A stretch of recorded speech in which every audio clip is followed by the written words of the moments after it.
자, 시간이 많이 지났는데요. 두 번째 발표를 듣고 저희가 커피 브레이크를 갖도록 그렇게 하겠습니다. 두 번째 발표자는 한국해양수산개발원 김태일 해운물류연구본부장입니다.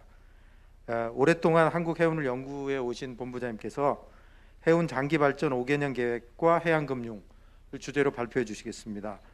큰 박수로 환영해 주시기 바랍니다.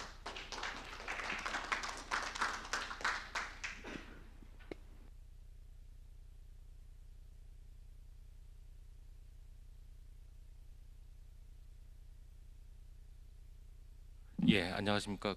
지난해 뵙고 올해 또 1년이 지났는데요.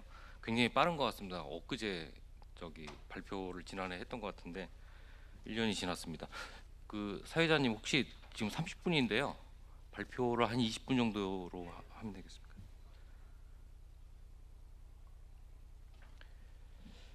예.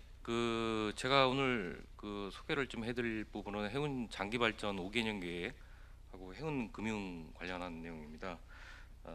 발표 순서는 장기 발전의 개요, 그다음에 환경 변화, 그다음에 해운 산업의 문제점, 그다음에 비전, 발전 전략 순으로 장기 발전의 개요를 좀 설명을 좀 드리고요. 마지막으로 해운 산업 발전을 위한 해운 금융이라는 제목으로 장기 발전 내용 중에서 해운 금융을 다뤘던 내용들이 어떤 내용이 있는지 소개를 좀 하도록 하겠습니다.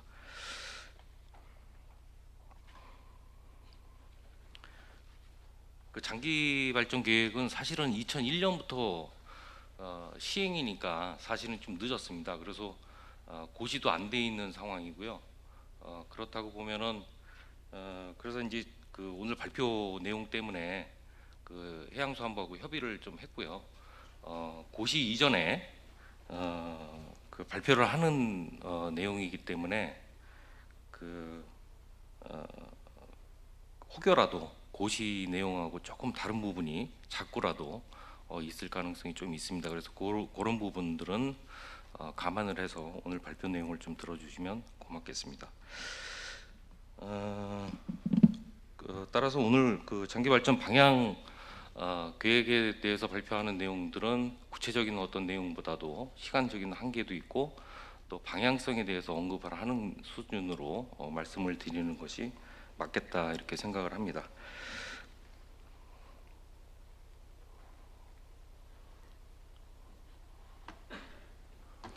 예, 계획 수립의 배경입니다. 해운업은 해운법 제2조 1항에 해상역의 운송, 해상 화물 운송, 그다음에 해운 중개업, 대리점업, 선박 대여업 등 부대업까지 포함을 하는 것으로 규정이 되어 있습니다. 그래서 우리나라 해운 산업, 우리가 익숙히 알고 있는 컨테이너 해운 산업뿐만 아니라 모든 해운 관련한 업종들을 다 다루고 있는 계획이다 이렇게 알고 계시면 되겠습니다.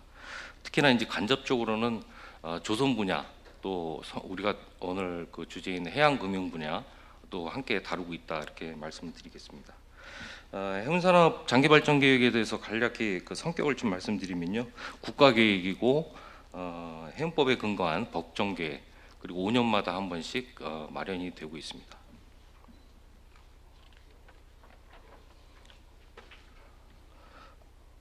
그러면은 오늘 발표해드릴 해운산업 장기발전 계획이 5차 계획입니다. 그래서 1, 2, 3, 4차 계획들이 그동안 어떻게 흘러왔는지를 좀 봐야 현재 시점의 위치를 좀 알 수 있을 것 같습니다. 제가 그래프를 좀 복잡하게 그려왔습니다만은 BDI 그래프를 조금 그 안에 넣었고요. 그다음에 경제 변동 두 가지 이슈를 좀 다뤘습니다. 중국이 이제 WTO 가입한 것이 2001년도고요. 그다음에 글로벌 금융위기 2008년도에 나타난 글로벌 위기를 나타냈습니다. 그 두 경제 이벤트가 가장 큰 해운에 영향을 미쳤던 사건이다 이렇게 보이는데요. 중국의 WTO 가입 이후에 소위 이제 차이나 이펙트라고 해서 세계 경제가 크게 성장을 하게 됩니다. 따라서 이제 해운 시황도 고운임을 구가하는 익히 경험을 저희가 이제 했죠. 그 시절들을 겪었고요. 그 시기가 2000년부터 2009년 글로벌 금융위기 이전까지 지속이 됩니다. 그렇게 되는 과정 속에서 제1차 그 장기발전 계획이 수립이 되었고, 당시에 해운 규제 완화, 그다음에 국제선박 등록제도, 그다음에 P&I 클럽 설립이 되고요. 그다음에 선박투자회사법이 설립이 되고 국제선박 등록제도도 설립이 됩니다. 소위 말하는 그 해운 선진국들의 제도들이 다 구비가 되는 그런 시기입니다. 그래서 호황기에 선진국 해운 제도들이 다 구비가 되다 보니까는 한국 해운이 당시 크게 성장할 수 있는 그런 기반이 되었다, 이렇게 이제 말씀을 좀 드리도록 하겠습니다. 2차 계획과 3차 계획 시기에는 글로벌 금융위기 이후에 위기가 도래합니다. 그래서 해운산업 경쟁력 강화 방안에 힘을 쏟게 되고요. 2009년과 2016년도에 두 번에 걸쳐서 나오게 됩니다. 그래서 2016년도에는 한국해양보증보험, 그다음에 선박해양이 설립이 되고 지금의 진흥공사 모태로 자리 잡게 됩니다. 2018년도에는 국정과제 신정부가 현 정부죠 들어서면서 해운 재건 방안이 만들어졌고요. 그러면서 공사 설립, 친환경 보조금, 그다음에 상생 같은 정책들을 피게 됩니다.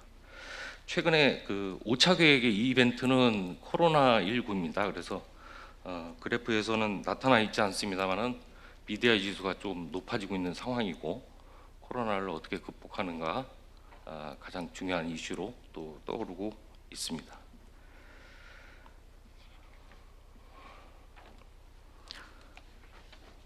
다음으로는 거시 환경 분석을 말씀을 좀 드리도록 하겠습니다.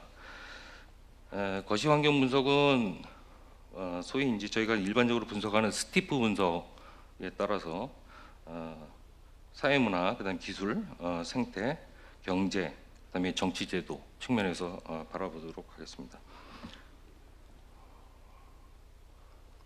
사회문화 측면에서는 이 가장 큰 이벤트라고 할 수가 있겠습니다. 코로나19로 해운 시황 또 물리체계가 크게 변화를 하면서 이 트렌드가 해운에 있어서 가장 큰 영향을 미쳤던 그런 이벤트로 평가가 됩니다. 두 번째, 기술적인 측면에서는 4차 산업혁명이 그 언급이 되고 있습니다. 그래서 해운에 있어서 두 가지 측면에서 4차 산업혁명을 저희가 좀 바라봐야 되는데요. 첫째는 선박의 변화, 자율운항 선박이라고 하는 친환경 선박, 자율운항 선박, 선박의 변화가 좀 있을 것 같고요. 두 번째는 해운 거래 시스템의 변화입니다. 그래서 플랫폼 경제가 도래를 하면서 해운 경제도 거래 시스템의 변화를 가져오게 된다라고 하는 환경 변화가 있을 것으로 예상이 됩니다. 다음으로는 이 생태적 측면입니다. 기후 변화 이벤트는 코로나 이벤트가 단기적 충격이라고 이제 저희가 얘기를 한다고 하면은 기후 변화는 예견적 변화다, 이렇게 이제 얘기를 좀 할 수가 있겠고요. 그래서 IMO가 2020년 그 석수 규제를 이어서 최근에는 이제 탄소 규제까지 이어지는 이슈가 대두할 것으로 예상을 좀 하고 있습니다.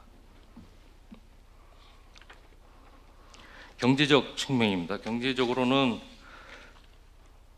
현재 이제 그 중국과 미국 간의 무역 전쟁도 있었습니다만은 세계 무역의 변화, 그에 따른 코로나19 상황이 더해지면서 GVC 변화 체계가 변화가 되고 있고요.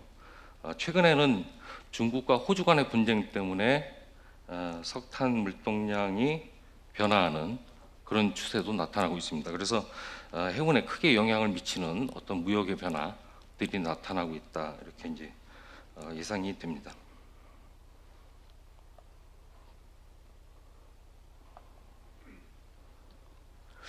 다음으로는 통상 질서의 변화입니다.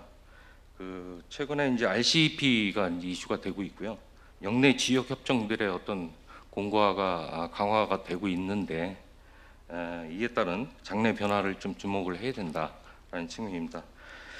저희가 분석한 바로는 그 베트남 이후에 이제 향후에는 말레이시아가 한국 간의 어떤 수출입 관계에 있어서 굉장히 성장할 가능성이 있는 국가로 이렇게 분석을 하고 있습니다. 다음으로는 산업 구조를 정기선, 부정기선으로 나눠서 좀 살펴보도록 하겠습니다. 처음 수급 상황은 현재 순수한 그 코로나 상황을 배제를 한다고 하면은 순수한 그 수요 공급 상황은 과잉 공급으로 저희가 평가를 좀 하고 있고요.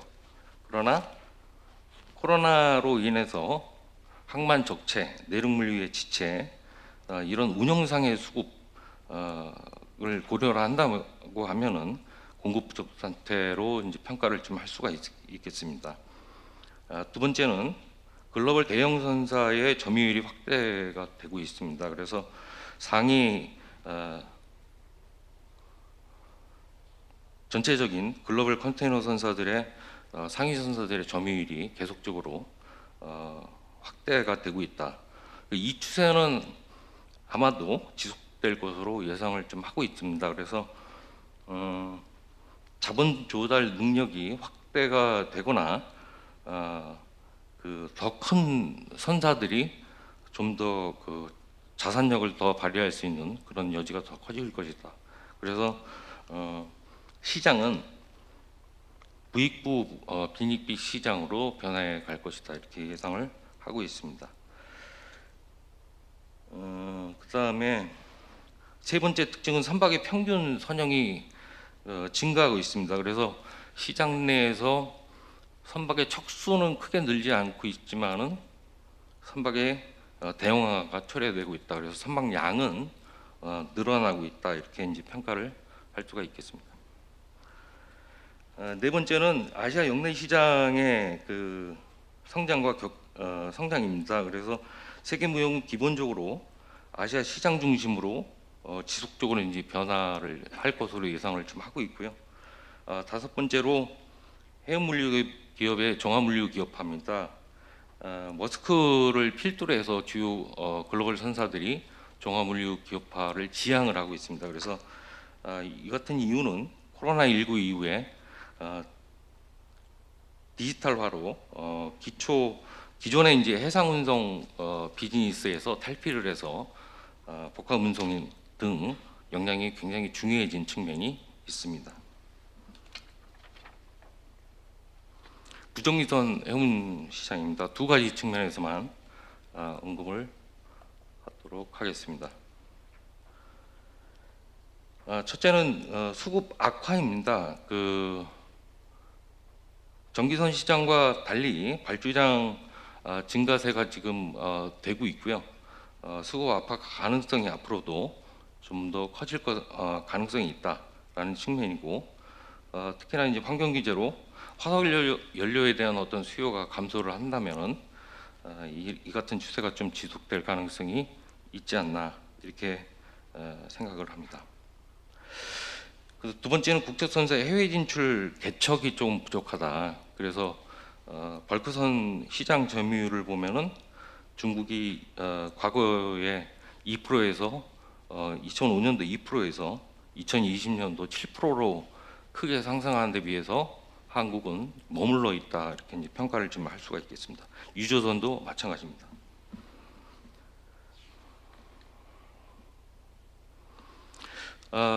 다음으로는 그 국내 해운 산업의 현황 그리고 이제 문제점을 간단히 지적하고 장기 발전 계획에서 이제 언급하고 있는 주요 과제들을 좀 소개하고 다음 단계로 넘어가도록 하겠습니다. 현황을 다양하게 뭐 말씀을 드릴 수는 없을 것 같고요. 전통적 지표인 선박량으로 간단하게 보여줬습니다. 지금 지난 작년까지 저희가 우리 한국의 선박량은 5위권이었습니다만 4위권까지 현재 이제 올라와 있는 상황입니다. 그래서 글로벌 선대가 굉장히 확대가 되었다. 그래서 해운의 특성상 선박 확대에 대한 정책을 버릴 수는 없을 것 같습니다.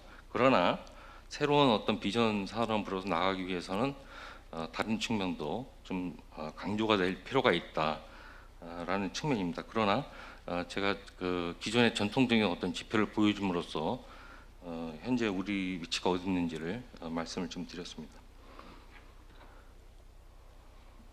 외항 상선 해운에 대한 그 문제점들, 또 앞으로 대비해야 될 주요 이슈가 어떤 것인지 몇 가지로 나눠서 말씀을 좀 드리도록 하겠습니다. 첫째는 말씀드렸듯이 플랫폼 비즈니스가 그 정착을 하고 있고요. 이에 따른 디지털화 대응 능력을 좀 키워야 되겠다라는 측면입니다. 그래서 대형 선사 외에는 우리나라 주요 그 근해 선사들의 대응 능력은 아주 낮은 수준인 것으로 파악을 하고 있습니다. 그래서 그에 대한 어떤 대응 능력이 좀 필요하다라는 측면이고요. 두 번째는 위기 진단 및 대응 체계입니다. 다른 것보다 굉장히 중요한 이슈로 떠오를 것으로 예상을 좀 하고 있고요. 매우 중요한 이슈인데 뒤에서 다시 한번 말씀드리겠습니다만은 향후 변동성 리스크에 대한 그 요인이 매우 크다고 할 수 있기 때문에 리스크 관리가 어느 정도 매우 중요한 테마로 다뤄져야 되는 주제다, 이렇게 이제 말씀을 드리겠습니다. 다음으로 세 번째는 원양 전기 선사의 종합 물류 서비스 강화입니다. 기존의 선박 확대 비즈니스에서 조금 탈피를 해서 복합 운송 기능, 그다음에 종합 물류 기능이 굉장히 중요한 그 이벤트가 됐던 것이 코로나19로 인한 내륙 물류 지체 상황을 우리가 경험을 하면서 그 복합 종합 물류 서비스 기능이 얼마나 중요한지를 봐왔습니다. 그래서 이 능력이 매우 중요한 주제로 떠오른다 하는 거고요. 네 번째는 친환경 규제에 대한 지속적인 대응이 필요합니다. 그 처음 발표에서도 나왔습니다만 리빌딩하고 레트로핏 관련한 뭐 선박 수요가 나타날 것으로 예상을 좀 하고 있기 때문에 환경 규제에 대한 개별 선사의 가이드라인이 좀 만들어져서 대응할 수 있는 어떤 능력들이 필요하다. 최근에는 탄소세와 또 탄소 국경세라고 하는 이슈가 또 불거지고 있습니다. 이에 대한 내용들이 좀 다뤄져야 된다라는 측면이고요. 사실은 그다음에는 내양 해운입니다.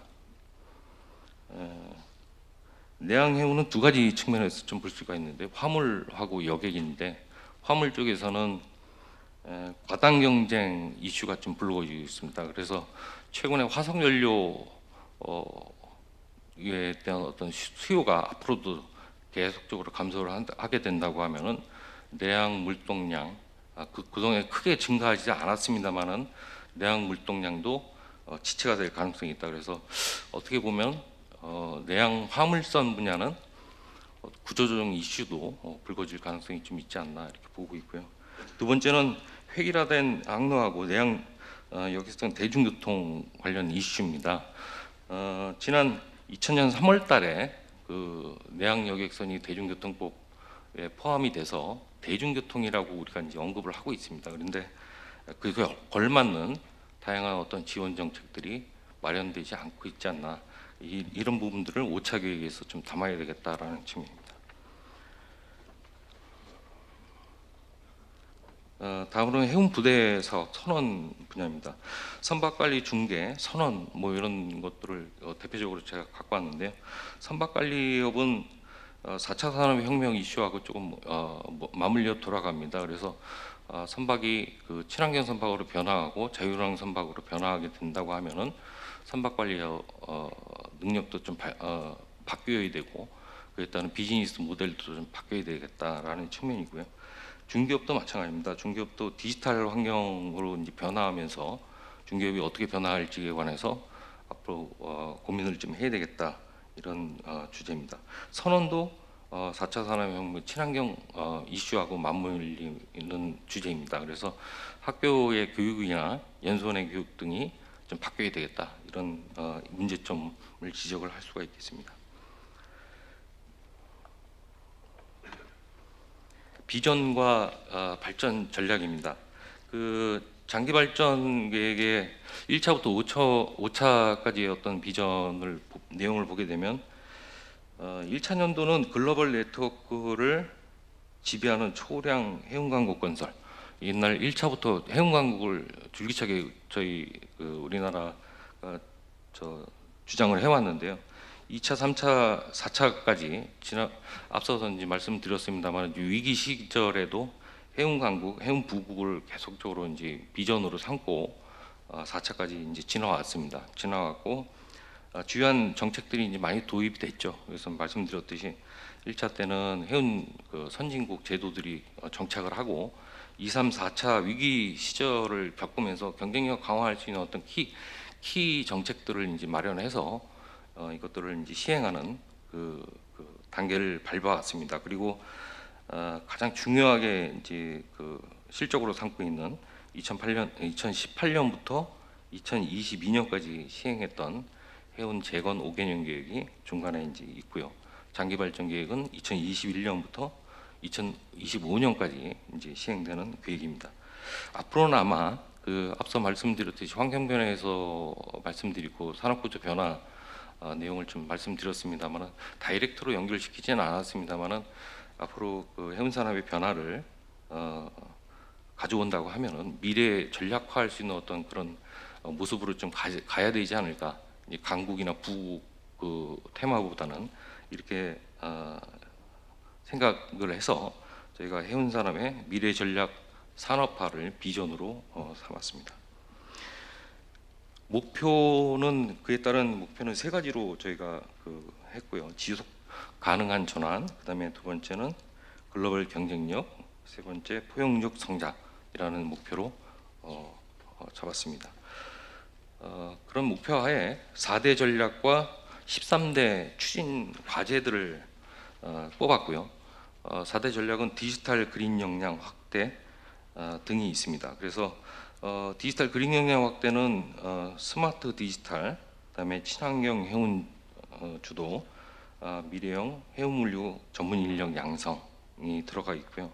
혁신 성장 동력 육성은 해운 금융의 다변화, 그다음에 국적 선사 글로벌 경쟁력 강화, 해운 산업 리스크 대응 체제 구축, 동반 성장 생태 조성은 선화주 상생 협력 체계 구축, 해운 부대 산업의 가치 제고, 연안 해운 공동성 강화, 그다음에 선원 인력의 확보 및 복지 강화로 나눌 수가 있겠습니다.